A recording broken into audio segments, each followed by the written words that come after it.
Hello everyone. When we discuss sex, it's often a binary pro-con debate in terms of pleasure and love, but it shouldn't be a binary of which is right and which is wrong.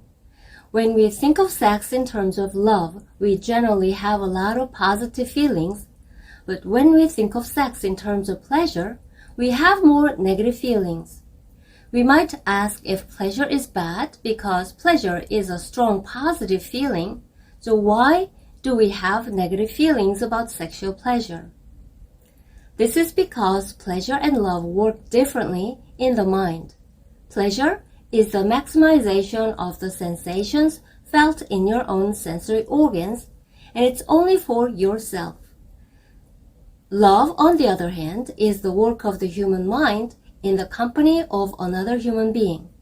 That's why pleasure itself isn't bad, but it can destroy relationships and cause harm to others, because when you pursue only your own pleasure, you don't care about others at all.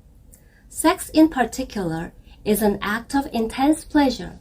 If you start to think of the other person as a means to an end, with the sole purpose of your own sexual pleasure, it'll destroy both your own psychology and that of others. So, what about the idea that sex is love? Technically, sex is not love, but sex is a natural accompaniment to a romantic human relationship. Sex serves to strengthen the passion of a man and the love of a woman. Sex is an accompaniment to love, but sex cannot be love. If sex is love, then it must follow that if there is no sex, there is no love.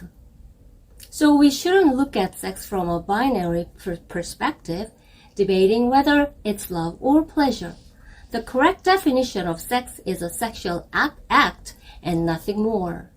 We use sex as a means for living happily as human beings with love and passion.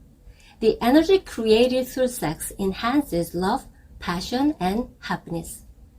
It's worth noting that when we don't know exactly how sex gives us pleasure, how it strengthens passion and love, and what the purpose of sex is, our values about sex become muddled, leading to distorted ideas and conflicts in human relationships.